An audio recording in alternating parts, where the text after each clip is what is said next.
This plenary session addresses one of the main themes of EUFA 2012. It addresses the mind, the body, and the spirit, the multiple facets of man, and how these multiple facets work in synchrony or asynchrony, depends how you look at it, to make man a complete person, a complete being. Whatever one's beliefs, whatever one's thoughts, how do body, mind, spirit mingle within the environment that we're living in? What is the meaning of a holistic approach? If we want to understand what a holistic approach means, we must tackle first the holistic approach to man. So without any further ado from my end, and knowing that you're rearing to listen to our guests rather than to me, may I first of all introduce Kristina Alexanderson, Professor Kristina Alexanderson, Professor of Social Insurance, Karolinska Institute of Stockholm in Sweden, leading a large research group on epidemiological and qualitative methods on basically insurance, sickness, and the area around those issues which deal with risk in sickness, disability, the reasons for sickness, sick leave, disability, pensions, and all that sort of facet of working, and sickness certification, theoretical and methodological aspects. Kristina, can I invite you to the podium to deliver your keynote address? And thank you very much for being with us.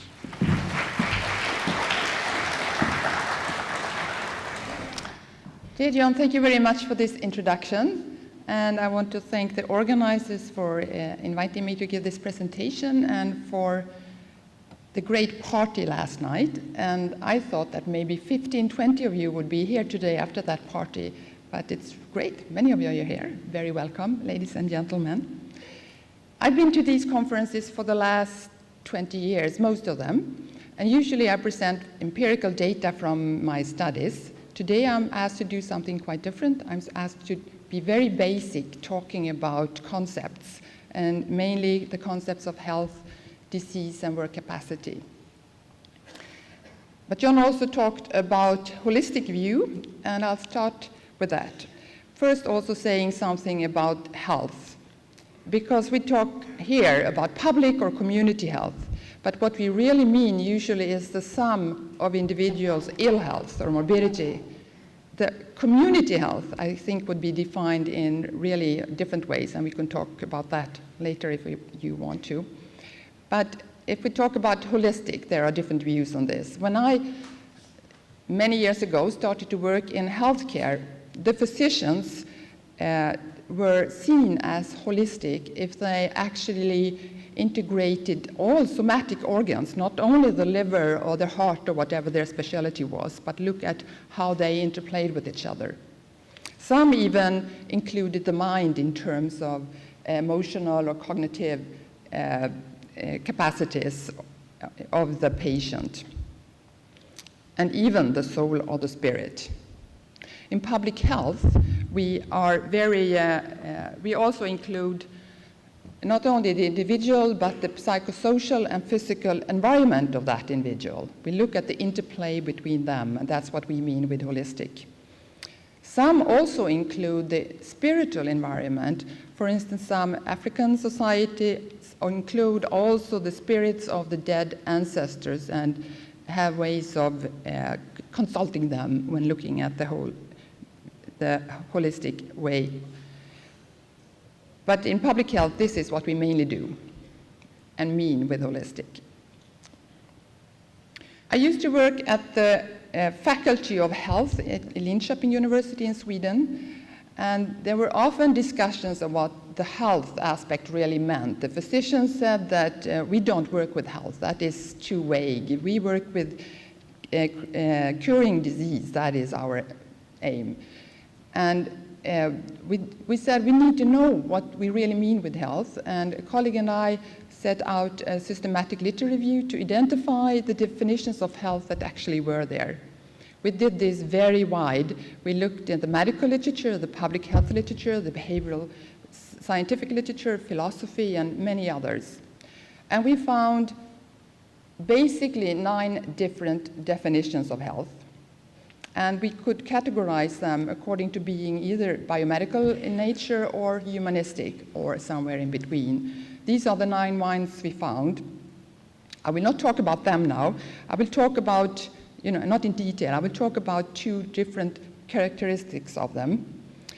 And one of them is whether health was seen as a state, as a process in the definition, as a goal, an activity, or as a resource. All these aspects were clear in the different definitions we saw.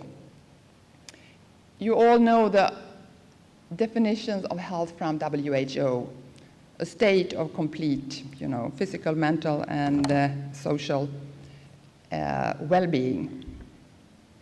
That definition has been very much criticized over the year, also within WHO. And in 1991, even before, like in the Ottawa and Lalonde declarations, but especially in 1991, it was declared that health is not a state. We should see it as a resource to obtain vital goals in life. A resource that we can compare with other resources such as education, having a job, having social contacts, having somewhere to live, for instance, having money to support yourself. And from a public health perspective, it is problematic if people that are low on all other resources also are low on the resource we call health. Before, focus was on the biology of the individual. In the new definitions, focus became more and more on supportive environments. Before, actions to take was to provide medical treatment for as many as possible. In the last decades, we have more focus on prevention and to create health prerequisites in society in different ways. Before, the individual was seen as exposed and passive. Now we see individuals as active and not only capable of taking responsibility, but also doing that. We also saw another aspect of the definitions, namely how health was related to and seen as related to disease. 3 such approaches we saw. One was that health and disease were seen as contrast. If you had any type of disease, you, according to that definition, did not have health. A much more common approach was to see health and disease as opposites on a continuum. That means that you this morning and everybody else could place themselves somewhere here, like here, for instance, here, and I'm a sickness absence researcher, so somewhere here, people would say that today I have enough disease to not be at work, not come here, for instance. This approach means that you automatically have more of one if you have less of the other. The more disease you have, the less health you have. The third approach that is becoming more and more common, and is very common when you ask lay people about how they see health and disease, that is to see them as different dimensions, not necessarily related to each other at all. And then health often is defined as either well-being, as capacity to reach vital goals, or as a sense of meaning in your life. These are the 3 most common way health is operationalized in studies, when you see them as different dimensions. There are also other ways. And that means, as we all know, that some people could have high levels of disease and still be high on the health aspect. We often think that people should be here. especially if we have the second approach, that is seeing them as opposites. And in healthcare and in public health, we are a bit worrying and wondering why many people seem to be here. I want to say one more thing about the definitions.